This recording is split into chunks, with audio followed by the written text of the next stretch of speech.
Olá! Começa agora o programa Pai Eterno aqui na Rede Vida de Televisão.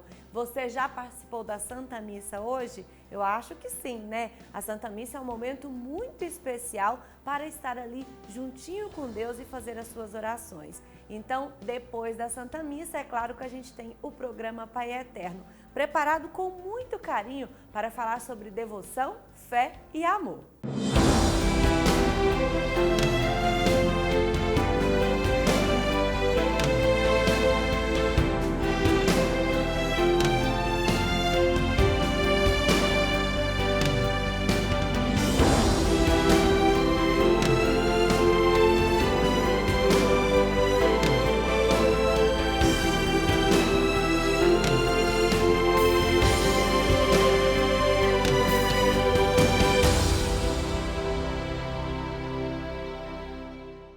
Agora nós vamos continuar a nossa série de reportagens sobre Padre Pelágio Salter, ele que ajudou a espalhar a devoção ao Divino Pai Eterno a todos os cantos. Vamos acompanhar na reportagem.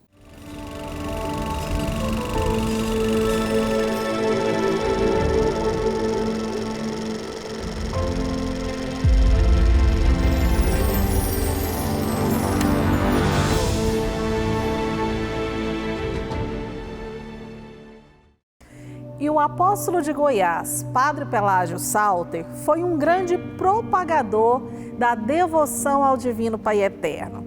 Chegando aqui nas terras de Goiás, conhecendo essa devoção, ele fazia questão de ir pessoalmente a toda a redondeza, na zona rural, divulgar esta grande devoção. Foi se criando então uma romaria cada vez mais consistente e uma fé inabalável desse povo.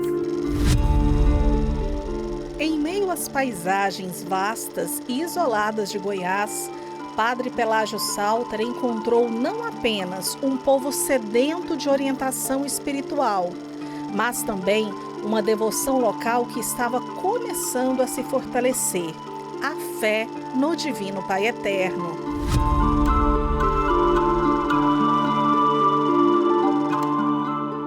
De sua missão, Pelágio abraçou essa devoção, percebendo nela uma oportunidade única de unir a comunidade em torno de uma fé comum.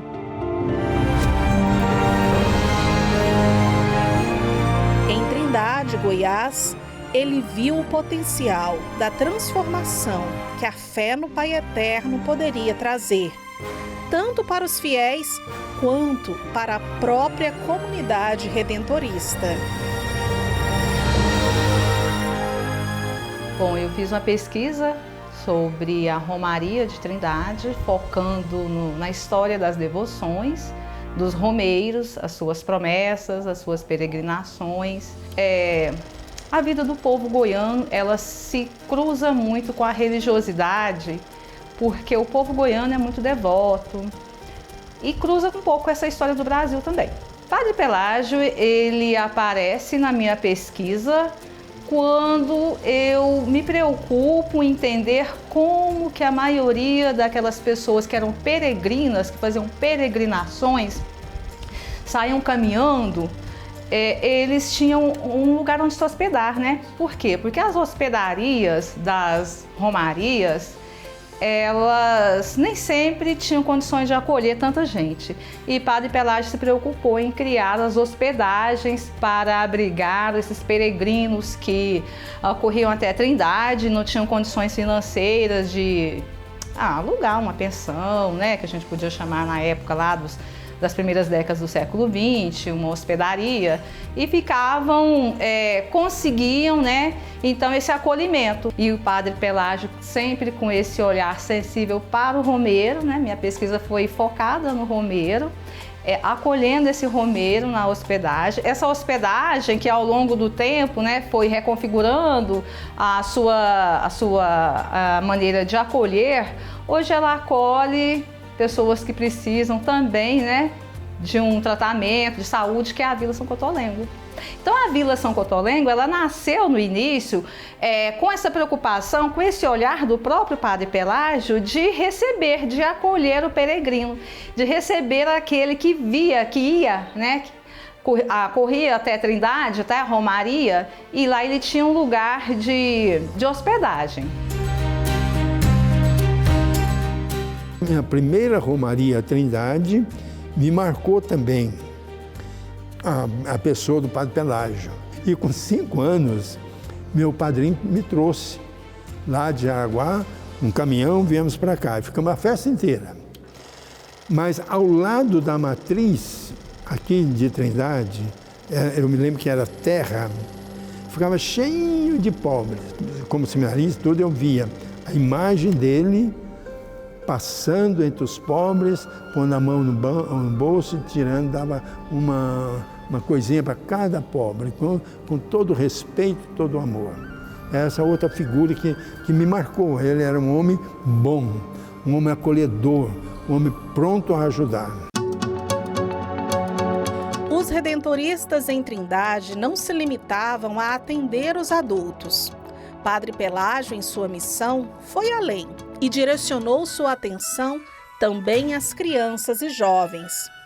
Para atrair a nova geração à catequese, ele utilizou recursos inovadores para a época, como o cinema mudo e o teatro. Eu gostaria que você falasse para o padre qual é a importância do teatro na sua vida. E eu, antes de eu começar a fazer teatro com o senhor, eu era tímida, não conversava com ninguém. E agora o professor até mandou calar a boca de tanto que eu converso.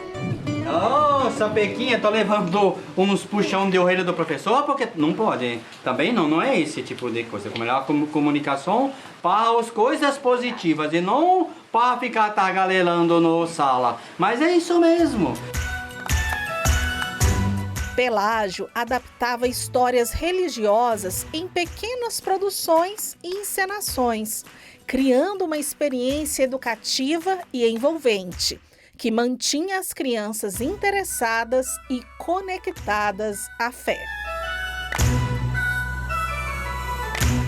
Gosto de observar aquelas fontes históricas quando o padre ele chegava nas crianças, né, no momento da catequese e entregava o quê? Um santinho. Uma imagenzinha, né, uma pinturinha de um anjo da guarda, de uma Nossa Senhora, de um título de Nossa Senhora, de Jesus.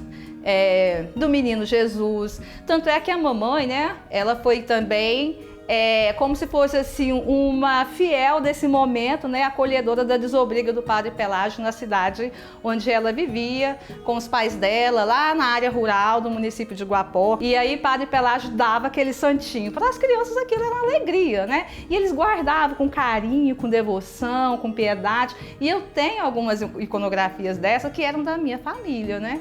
Eu acho isso assim, esse valor, esse carinho, esse cuidado com as crianças também é muito próprio dos redentoristas que eu tenho observado ao longo da minha pesquisa, que essa congregação tem todo um olhar de acolhimento. E essa característica é muito interessante, porque Padre Pelágio foi um homem do meio do povo.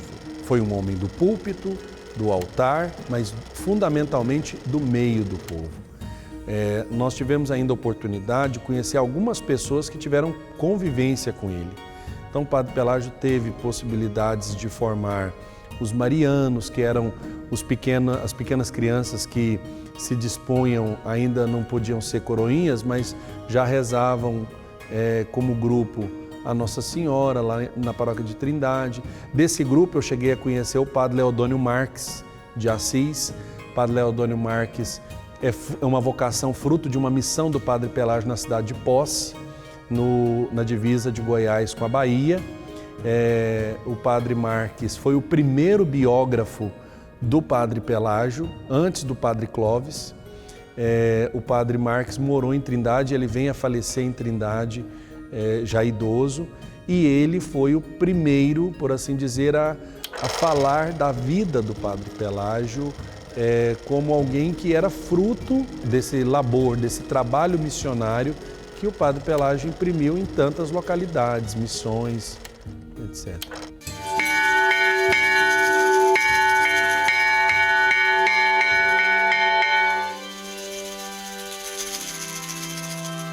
Muito obrigado a vocês, meus amigas, meus amigos, pela presença no dia de hoje. Hoje Deus mandou uma chuva muito boa, né?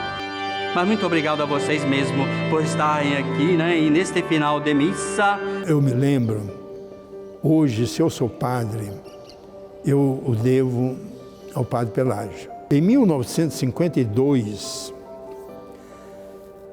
eu ia à missa com minha mãe, nós dois juntos.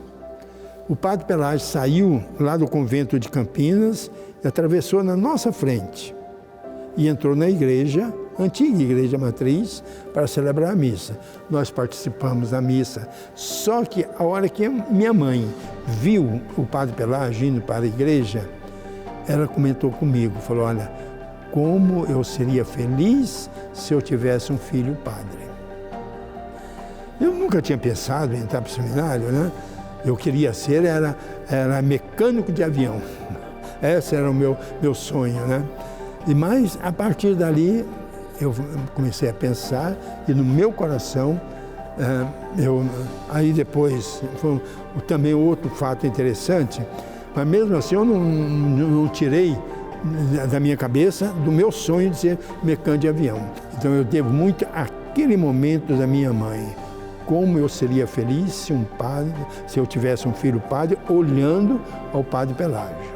Depois do seminário, aqui os 2 anos que eu fiquei aqui no Seminário São José, não sei, eu acho que era quarta-feira, se não me engano, estava o Padre Pelágio lá no seminário para atender às nossas confissões. Quando o senhor se confessou com o Padre Pelágio? Muitíssimas vezes, né? Uma criança, né? E ele sempre com carinho, sempre incentivando a gente. Eu entrei para o seminário, eu tinha 10 anos. E ele então dava um carinho todo especial. Então eu devo muito mesmo a minha perseverança, o carinho, a ternura com que o Padre Pelágio me atendeu.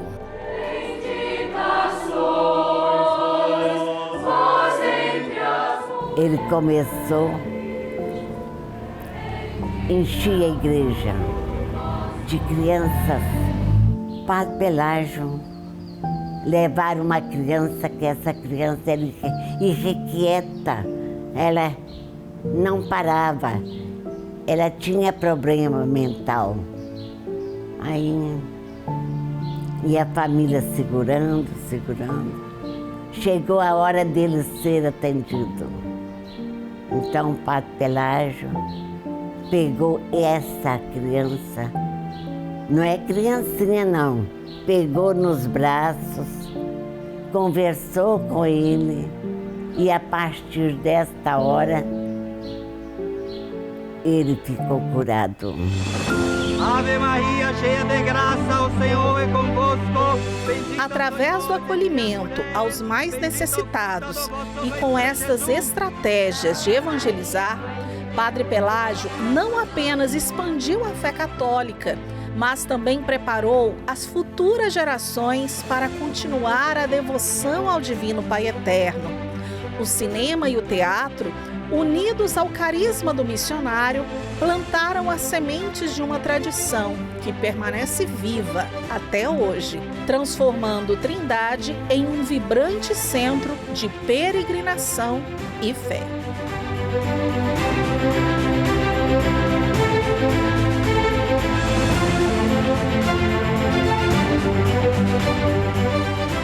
No final da década de 40, já com uma idade um pouco avançada, e o superior já era província de São Paulo, aqui pertencia a São Paulo, resolveu transferi-lo para Aparecida. Sempre quis ser padre desde criança.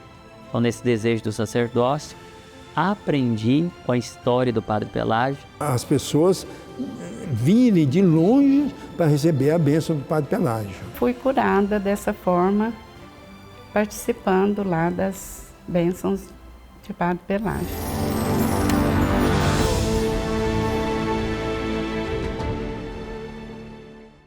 E assim como o Padre Pelágio Salter, você também pode ajudar a espalhar a devoção ao Divino Pai Eterno. É só você ligar no 62 3506 9800. 62 3506 9800. Assim a gente pode trabalhar juntos, evangelizando e espalhando essa mensagem de fé e amor. Você também pode acessar as nossas redes sociais, Basílica Pai Eterno, e se programar para visitar a casa do Pai e se colocar diante dele em oração. É sempre muito importante esse momento de fé, então fica esse convite a você. Você também pode acessar o portal paieterno.com. Por lá é possível acompanhar as notícias da igreja no Brasil e no mundo. Além disso, você também pode contar o seu testemunho de fé. Então fica aqui esse convite. Eu me despeço de você, mas te encontro depois. Tchau!